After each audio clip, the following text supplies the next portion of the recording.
क्या किया? डाउट किया। क्या किया? ये कैसा हो सकता है? परमेश्वर के वचनों पर डाउट करना जखारिया को भारी गिरा। और परमेश्वर का वचन कहता है कि जब तक यौना होता नहीं है, उसका बच्चा जन्म ने प्राप्त करता है, और बच्चा होने के बाद में भी जखारिया गूंगा रहता है। क्यों? क्योंकि उसके वचनों को उसने हल्के में लिया। परमेश्वर की दया है आज कि परमेश्वर के वचनों को हम हल्के में ले रहे हैं, फिर भी प्रभु कुछ नहीं कर रहा है। लेकिन न्याय का समय आएगा जिस समय परमेश्वर उसके वचनों का, हर एक वचनों का हिसाब लेगा। ये वचन साधारण नहीं है चर्च। प्रभु का वचन कहता है यदि इस वचन से एक भी काना या मात्रा या बिंदु कोई निकालेगा और उसमें ऐड करेगा, उसके ऊपर इसके सारे श्राप और सारे तकलीफ उसके जीवन के ऊपर आएगी। हालेलुया। वचन को हल्के में ले रहे। आजकल वचन को क्या हुआ, स्टाइल बन गई। स्टाइल देखो, अभी मैंने डाला फेसबुक पे, व्हाट्सएप पे एक वचन डाला, बहुत जनों को पसंद आया। क्या कर रहे हैं? हार्ट, एकदम बढ़िया हार्ट आ रहा है, धक धक धक धक धक धक।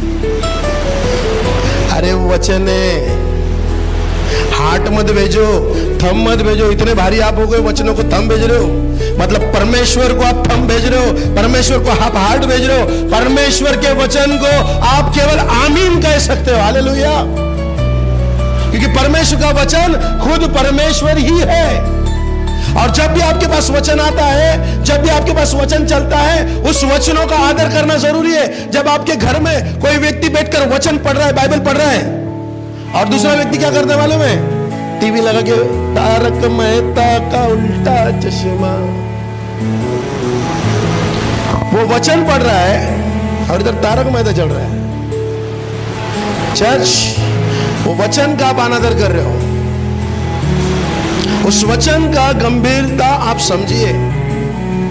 जब वो भाई पढ़ रहा है तो आपने पूरा साइलेंट हो जाना चाहिए। यदि आपके बच्चे पढ़ाई कर रहे तब क्या कहते हो? पहले टीवी से रिचार्ज बंद करा, 6 महिने तुम्ही रिचार्ज करणार नाही पास्टर, कारण माझी मुलगी, माझा मुलगा फक्त अभ्यास केला पाहिजे. अरे 6 महिने का, वर्षभर बंद करा.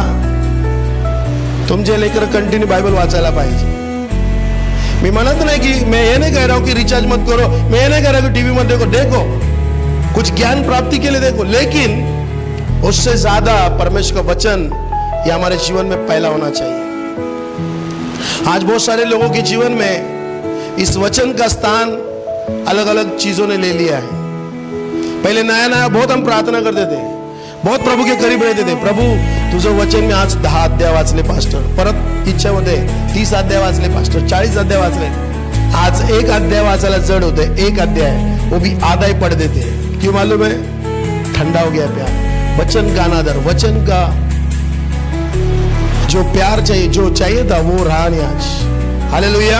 और चर्च, इन चीजों को हमने समझना है कि परमेश्वर का वचन ये साधारण नहीं है. आराधना, चंगाई, ब्लेसिंग, चंगाई, ये सब खत्म होगा. एक चीज खत्म नहीं होगी,